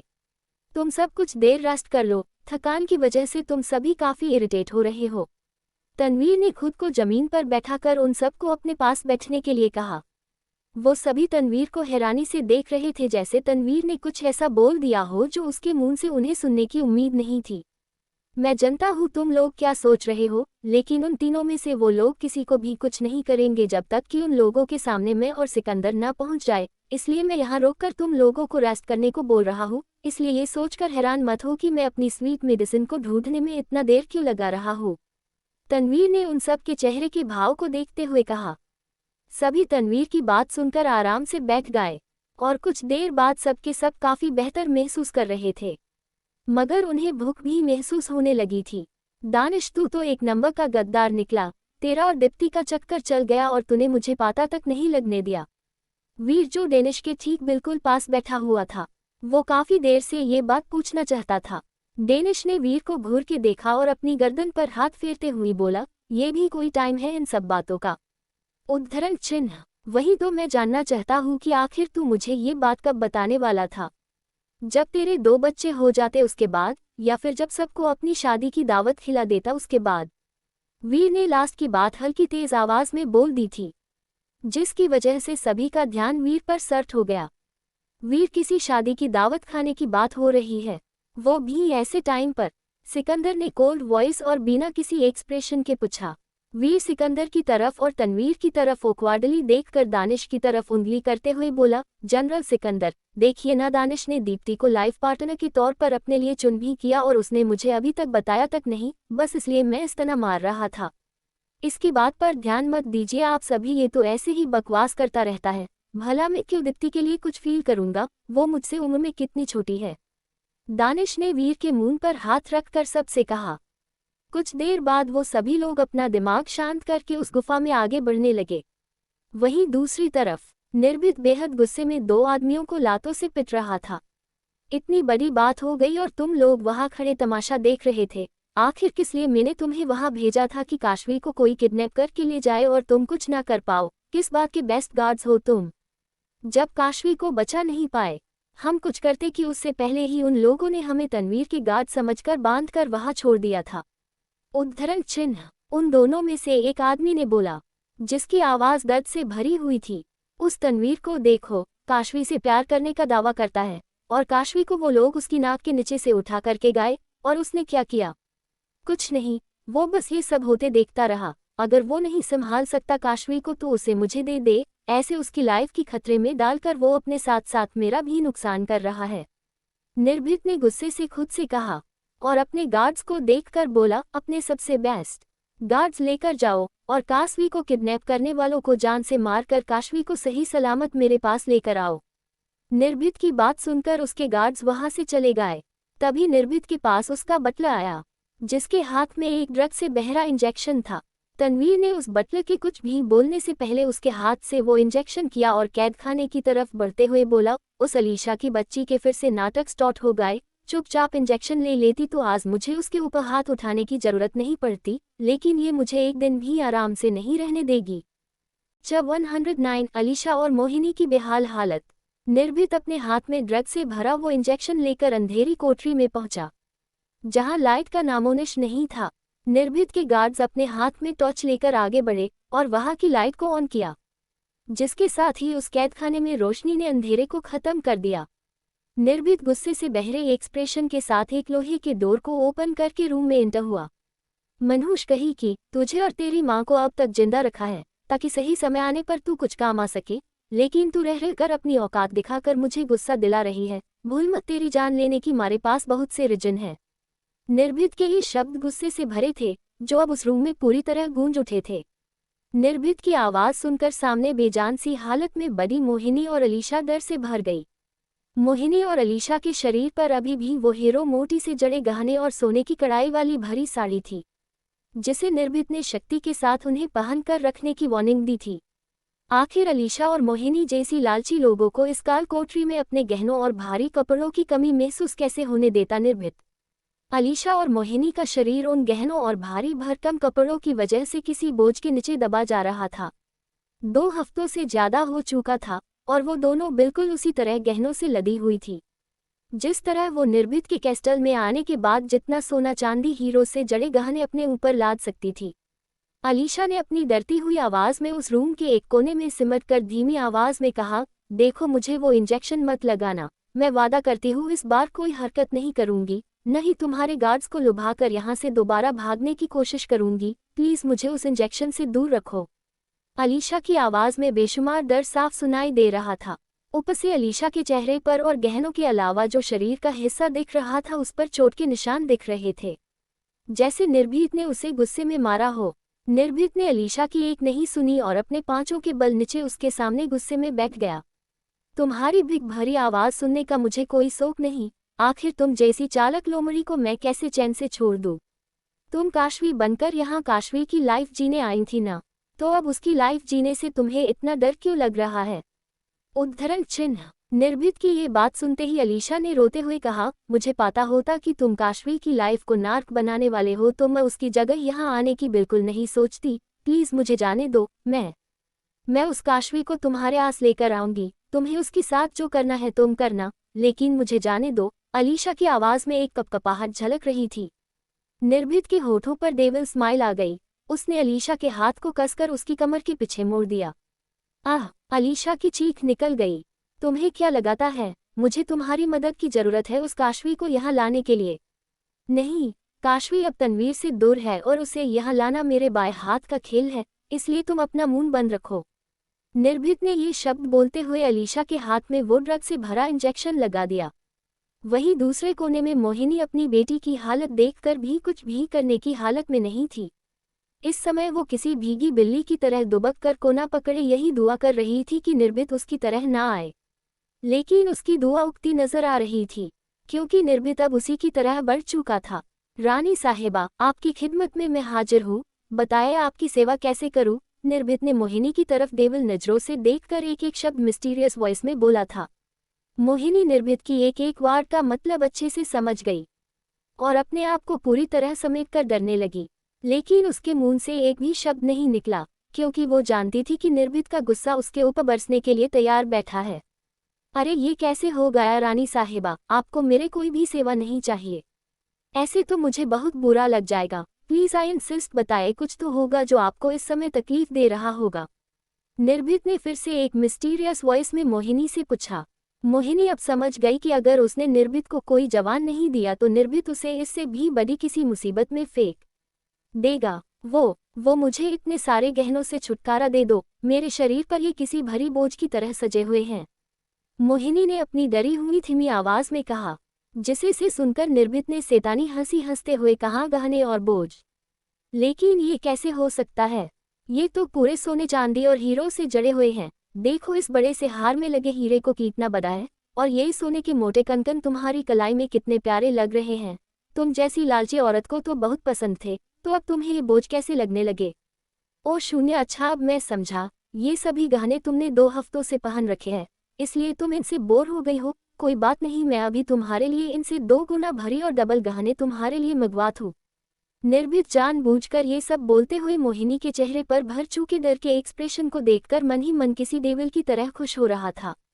आखिर 2 हफ्तों से दिन और रात अपने पूरे शरीर पर भरी गहने लटकाकर कौन सी औरत और गहने पहनने की हिम्मत कर सकती है?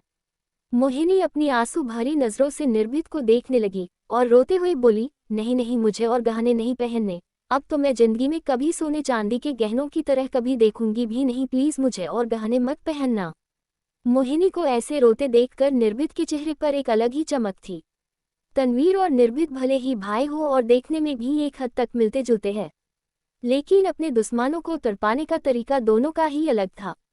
वहीं दूसरी तरफ उस अंधेरे से भरी केव में अब जानवी, दीप्ति और काशवी को होश आने लगा था, क्योंकि सभी के कानों में क्यूटी की आवाजें जा रही थी। क्यूटी सभी को जगाने के लिए चिल्ला रहा था, उठो उठो, काशवी अपनी आंखें खोलो, देखो ये हम सब कहाँ आ गए, उठो उठो। काशवी को तो क्यूटी की भाषा सुनी और समझ आ रही थी, इसलिए उसकी आंखें बेहोशी से जल्दी बाहर आ रही थी।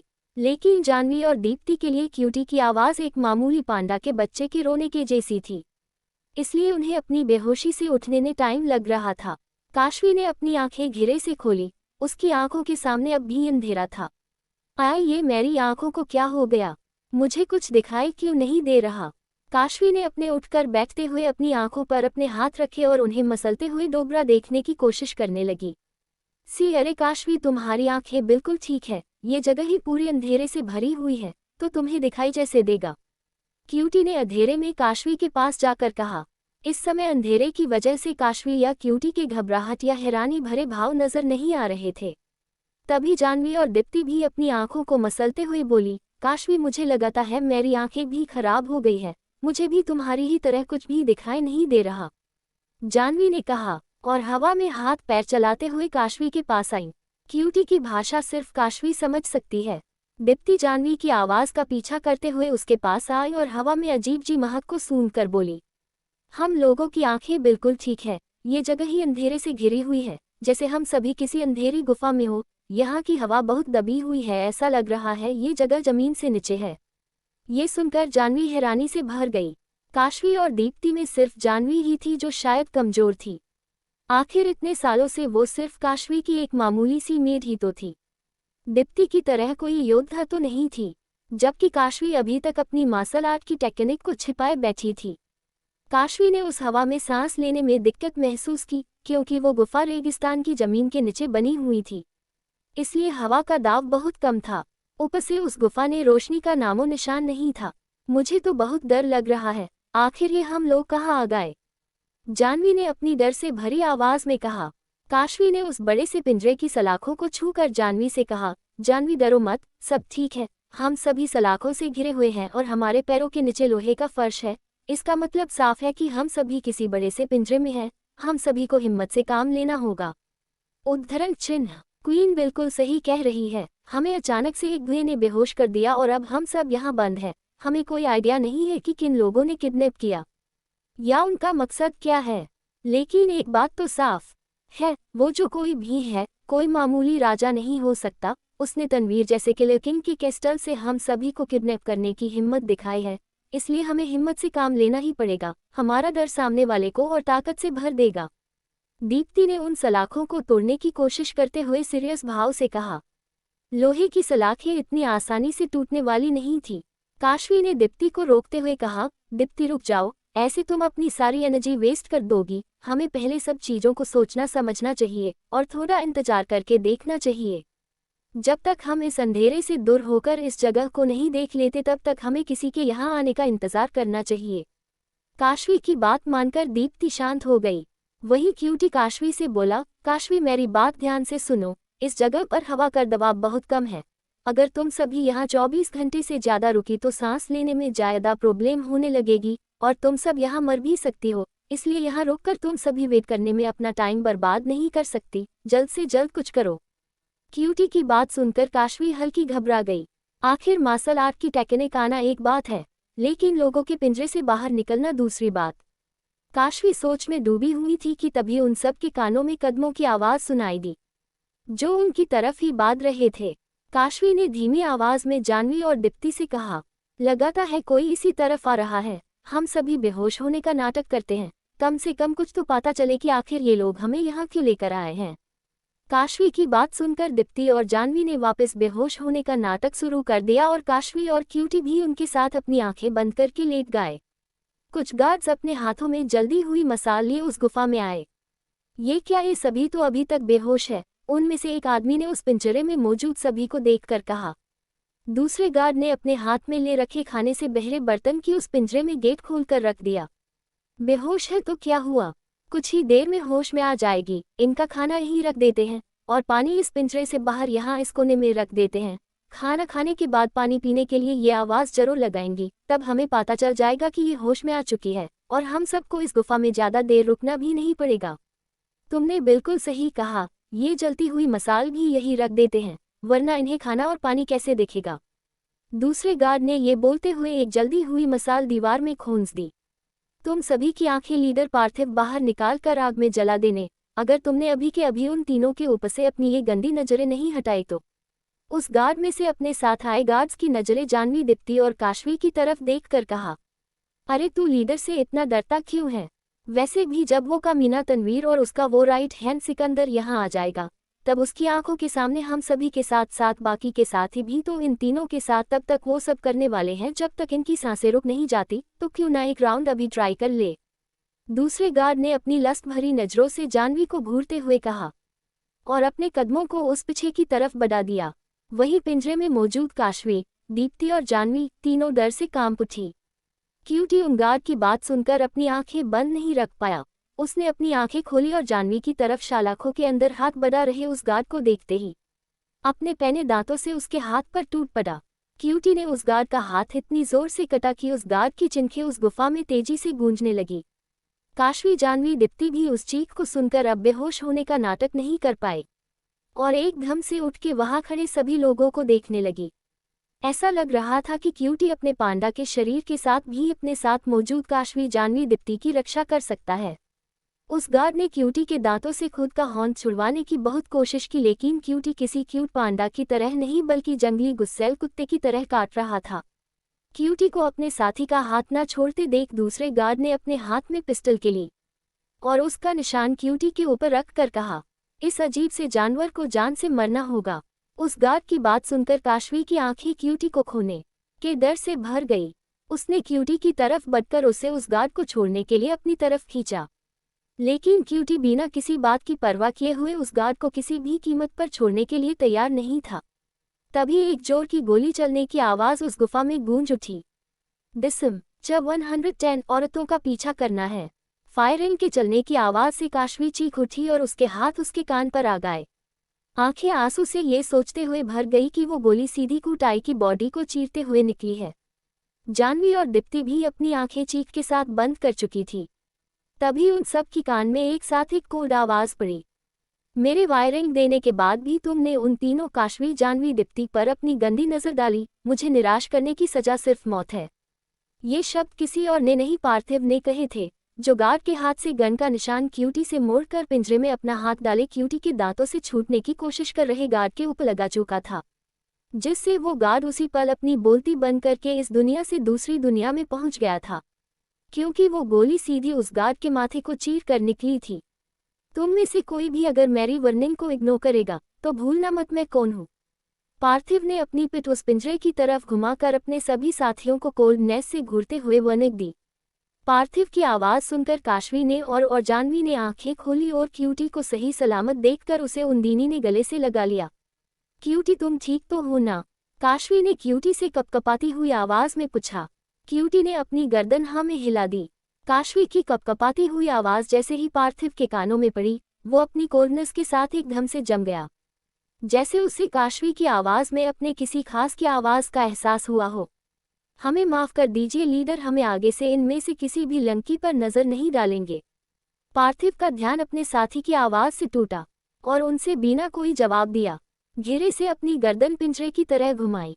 जैसे ही उसकी नज़र क्यूटी को गले लगाए हुए पसीने लथपथ काशवी पर पड़ी, वो एकदम शांत हो गया, जैसे उसे गुस्से का नाम तक मालूम ना हो। लीडर, आप ऐसे उस मोटी को क्यों देख रहे हैं, जैसे आप उसे पहले से जानते हो? पार्थिव के एक साथी ने कहा। पार्थिव उसकी बात सुनकर उसकी तरफ घूर के देखते हुए बोला, मैं उसे नहीं जानता, लेकिन अब तुम में से कोई भी इस गुफा में नहीं आएगा। यहाँ इतनी सुंदर 3 लड़कियां हैं, अगर तुम्हारी नियत तनवीर के आने से पहले ही फिसल गई तो तनवीर से पहले मैं तुम सबको जान से मार दूंगा। इतना बोलकर पार्थिव ने एक बार फिर काशवी की तरफ अजीब सी नजरों से देखा। क्यूटी काशवी की गोद से नीचे उतरा और पार्थिव की तरफ देखते ही उसके सर में तेज दर्द होने लगा, जिसके साथ ही उसके दिमाग में किसी फिल्म का टेलर जैसे पार्थिव से जुड़े कुछ रोचक रहस्य कहे या जानकारी दिखने लगी। क्यूटी अभी उस जानकारी के टेलर में ही घूम था कि पार्थिव ने काशवी को देखते हुए उससे पूछा, तुम तनवीर की होने वाली पत्नी हो। जब तक वो यहाँ नहीं आ जाता तुम्हें हम में से किसी से भी डरने की जरूरत नहीं, लेकिन अगर तुम में से किसी ने भी भागने की या हमें गुस्सा दिलाने की कोशिश की तो मैं अपने सभी साथियों के सामने तुम्हें एक एक करके फेंक दूंगा, और तुम अच्छे से जानती हो कि उसके बाद मेरे सभी साथी तुम्हारे साथ क्या कर सकते हैं। पार्थिव इतना बोलकर अपने रियल एक्सप्रेशन को छिपाकर वहां से जाने लगा। तभी काशवी ने अपनी पूरी हिम्मत करके उसे रोकते हुए कहा, रुको। हम भागने की कोशिश नहीं करेंगे, लेकिन क्या तुम हमें इस गुफा से बाहर किसी दूसरी जगह नहीं रख सकते? उद्धरण चिन्ह। इसे कहते हैं लड़कियों के नखरे। तुम्हें क्या लगाता है तुम यहाँ पार्क में घूमने आए हो जो हम तुम्हें अपने अड्डे का दूसरा हिस्सा भी दिखा दे? भूलो मत, हम तुम्हें किडनैप करके लाए हैं, इसलिए तुम्हें चुपचाप यहीं पड़ी रहो। पार्थिव ने बिना काशवी की तरफ देखे उससे कोल्ड आवाज में कहा, जिसे सुनकर काशवी ने दोबारा हिम्मत करके कहा, ऐसी बात नहीं है, इस गुफा में हवा का दाब बहुत कम है और हम लोगों को तूने पहले से ही कितने घंटों से कैद कर रखा है, हमें सांस लेने में दिक्कत हो रही है। पार्थिव ने ये सुनते ही अपनी आंखें बड़ी करके काशवी की तरफ देखा, लेकिन उसने कुछ भी नहीं कहा और बिना कुछ बोले वहां से बाहर निकल गए। वहीं दूसरी तरफ रात भर पैदल चलते चलते तनवीर और उसके सभी आदमी थक चुके थे, लेकिन उतने कुछ भी हो वो लोग उस गुफा से बाहर निकल आए थे। इस समय वो सभी सुबह का सूरज निकलते देख रहे थे, वो भी ऐसे इलाके में जहां दूर दूर तक कोई पेड़ पौधे नहीं था, सिर्फ रेत ही रेत थी। पूरी रात पैदल चलने के बाद हम सभी इस रेगिस्तान की रेत देखने के लिए यहाँ आए थे। ढका हुआ वीर दानिश के कानों में घिरे से बोला। दानिश भी परेशान था कि आखिर दीप्ति किस हाल में होगी, लेकिन वो सब तो इस रेगिस्तान में खड़े थे, कहा उन्हें दूर दूर तक कोई नजर नहीं आ रहा था। जनरल सिकंदर, ये क्या, हम तो कहीं से भी उस पार्थिव के ठिकाने पर नहीं पहुंचे हैं। पूरी रात का पैदल सफर इस रेगिस्तान में आने के लिए था। हम लोगों को उस नदी की दूसरी तरफ वाले रास्ते पर जाना चाहिए था। वो पार्थिव क्वीन के साथ जानवी और डिप्टी को भी वहीं किसी जगह लेकर छिपकर बैठा होगा, दानिश ने पैनिक होते हुए कहा। सिकंदर ने दानिश की बात का कोई जवाब नहीं दिया और वो उस रेगिस्तान में अपनी नजरें दौड़ने लगा। अब तो सिकंदर को भी लगाने लगा कि वो गलत रास्ते पर आगे बढ़ाए हैं, लेकिन सिर्फ तनवीर था जो अभी भी अपने आप को संयम में रखे हुए था और उस सिचुएशन में भी अपना दिमाग शांति से इस्तेमाल कर रहा था।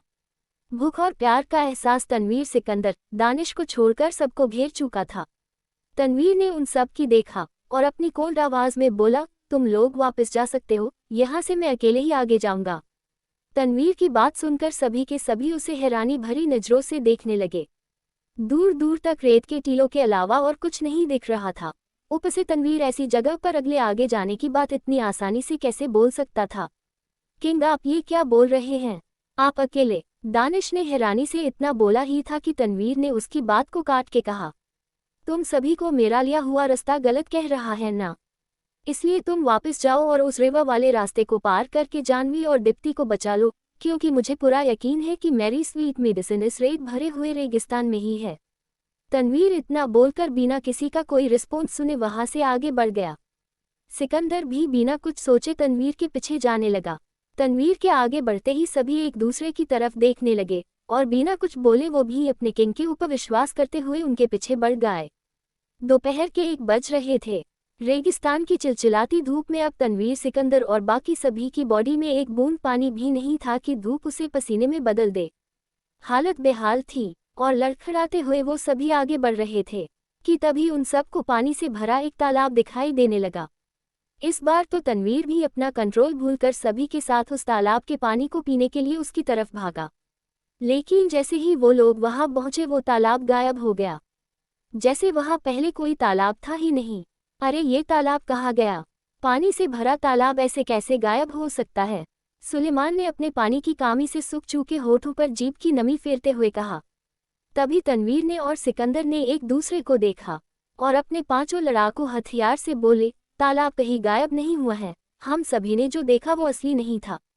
जब कोई रेगिस्तान में पानी की वजह से हमारी तरह तड़फड़ाता है तो उसे हमेशा ऐसा नज़र का धोखा हो जाता है। आम शब्दों में इसे मिराज, मृग तृष्णा कहते हैं। सिकंदर की बात सुनते ही सभी को समझ आ गया कि गर्मी उन सब के दिमाग पर पूरी तरह हावी हो चुकी है और अगर उन्हें जल्द ही पानी नहीं मिला तो वो सब बेहोश हो जाएंगे। हम लोग ऐसे यहाँ एक जगह रुक नहीं सकते, हमें आगे बढ़ते रहना होगा, चलो मेरे पीछे। तनवीर ने अपनी हालत को संभालते हुए उन सब से कहा और रेत में पैर कपाते हुए आगे बढ़ने लगा। उन सभी के पास भी इसके अलावा और कोई रास्ता नहीं था, इसलिए वो भी तनवीर के पीछे चलने लगे। पूरा एक दिन और रात लगातार पैदल चलना और भूखे प्यासे रह के रेगिस्तान में अब तक जिंदा रह पाना मुश्किल था, लेकिन ये सातों तनवीर, सिकंदर, वीर, विजेश, सुलेमान, रूपेश कोई मामूली आदमी नहीं थे। राज्य जीतने की जंग में कई बार लड़ाई 3 दोनों तक चलती थी, और कोई नियम लागू ना होने की वजह से वो लोग तब तक लड़ाई को नहीं रोकते थे जब तक कि दोनों पक्ष में से एक हार ना मान ले। ऐसी लड़ाई को कई बार जीतने वाले ये सभी एक दिन में भूख प्यार के आगे अपने आप को इतनी आसानी से हारने कैसे दे सकते थे। किंग, आपने सही कहा था। देखिए, वहाँ पानी है और वो औरतें वहाँ से पानी मटकी में भरकर ले जा रही है। चलो चलकर पानी पीते हैं। सुलेमान ने पूर्व की तरफ कुछ औरतों को तालाब में से पानी ले जाते देखकर कहा, और अपनी बची कुची एनर्जी लेके उस दिशा में आगे बढ़ने को हुआ कि तनवीर ने उसे और अपने सभी साथियों को नीचे झुकने का ऑर्डर दिया। अभी के अभी तुम सब नीचे झुक जाओ, उन औरतें में से किसी की भी नज़र हमारे ऊपर नहीं पड़नी चाहिए। तनवीर की बात सुनकर तुरंत वो सभी उस गर्म रेत पर लेट गए और तनवीर को सवालिया नजरों से देखने लगे। जब पानी सामने पड़ा है तो हम उन औरतों से छिपकर यहाँ क्यों बैठे हुए हैं? रूपेश ने धीमी आवाज में कहा। तुम कुछ देर चुप रहो, पहले उन औरतों को वहां से जाने दो, उसके बाद पानी पीते ही तुम सभी का दिमाग अपने आप ये बात समझ जाएगा। तनवीर के कुछ भी बोलने से पहले सिकंदर ने तनवीर की तरह अपने चेहरे पर मुस्कान रखकर ये बात कही। कुछ देर बाद जब वो आरती पानी भरकर वहां से गई तो तनवीर सभी के साथ उस तालाब की तरह सावधानी से गया। जी भरकर पानी पीते ही सभी की प्यास शांत हो गई। शिबाया मन की प्यार के रूपेश, सुलेमान और विजेश तो अभी तक पानी पिए जा रहे थे। दानिश ने उन सब को रोकते हुए कहा, तुम तीनों पानी पी रहे हो कि उसके अपने पेट पर बांध रहे हो? अब ये सब हरकतें करना बंद करो, हमें उन औरतों का पीछा करना है। दानिश की बात सुनकर विजया, रूपेश और सुलेमान हैरानी से दानिश को देखने लगे। वहीं तनवीर और सिकंदर के चेहरे और एक अजीब सी स्माइल थी जो दानिश की लास्ट की बात सुनकर अभी अभी आई थी। पहले तो किंग और जनरल सिकंदर ही सस्पेंस भरी बातें करते थे, अब तुम भी शुरू हो गए। कहीं ऐसा तो नहीं कि पानी तुम्हारे पेट में जाने की जगह तुम्हारे दिमाग में चला गया हो? तभी तो तुम उन औरतों का पीछा करने की बात कर रहे हो। लेकिन बड़ी हैरानी की बात है, तुम तो औरतों और लड़कियों को ठीक से देखते तक नहीं थे, तो फिर इस रेगिस्तान में तुम्हें कौन से बड़े भूत ने पकड़ किया जो तुम किंग के सामने उन औरतों का पीछा करने की बात बोल रहे हो?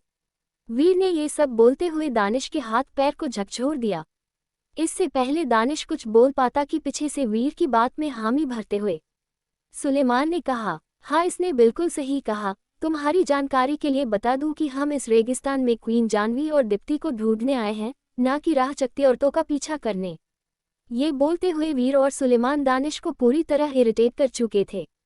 दानिश ने वीर और सुलेमान के सर पर एक एक टैली मारी और उन्हें खुद से दूर किया। राह चकती औरतें, तुम्हारे अंदर अभी तक दिमाग नहीं आया? और जनरल सिकंदर को लगा था कि तुम सभी पानी पीते ही समझ जाओगे, दानिश ने गुस्से से कहा। तनवीर, सिकंदर आगे बढ़ गए। दानिश भी उनके पीछे बढ़कर बोला, अब चलो कि यही पानी पीते पीते अपनी पूरी जिंदगी गुजारने का इरादा है। दानिश की बात सुनकर वो तीनों भी पीछे पीछे चलने लगे। जब से दीप्ति क्वीन के साथ किडनैप हुई है तब से किंग और जनरल सिकंदर से ज्यादा तो उसका दिमाग गुस्से से 7वें आसमान पर चढ़ा हुआ है। कोई भी बात बिना गुस्से के बोल ही नहीं रहा। वीर ने सुलेमान से कहा। वर्जेस भी ये बात सुनकर बोला, वो तो सब ठीक है, लेकिन मुझे अब तक ये समझ नहीं आया कि आखिर हम सभी उन औरतों का पीछा क्यों कर रहे हैं, जब कुछ देर पहले उन्हीं से छिप रहे थे। रूपेश ये सुनकर हामी भरते हुए बोला, यार समझ तो मुझे भी नहीं आ रहा, लेकिन अब दानिश से ये सवाल पूछने की हिम्मत कौन करेगा? आज किंग और सिकंदर से ज्यादा डर तो मुझे इस दानिश से लग रहा है। चलते चलते ये सब बातें कर ही रहे थे। किंग और सिकंदर और दानिश एक साथ रुक गए, जिसके बाद उनके पीछे चल रहे चारों लड़ाकू हथियार भी रुक गए। तनवीर और सिकंदर के अलावा उन पांचों की आंखें हैरानी से सामने का नजारा देखकर बड़ी हो गई थी और दिल जोरों से धड़क उठा था। दानिश को भी ये अंदाजा नहीं था कि उन औरतों का पीछा करने के बाद उसे ऐसा कुछ देखने को मिलेगा। उस रेगिस्तान के बीचों बीच रेत के टीलों का नमूनिश नहीं था।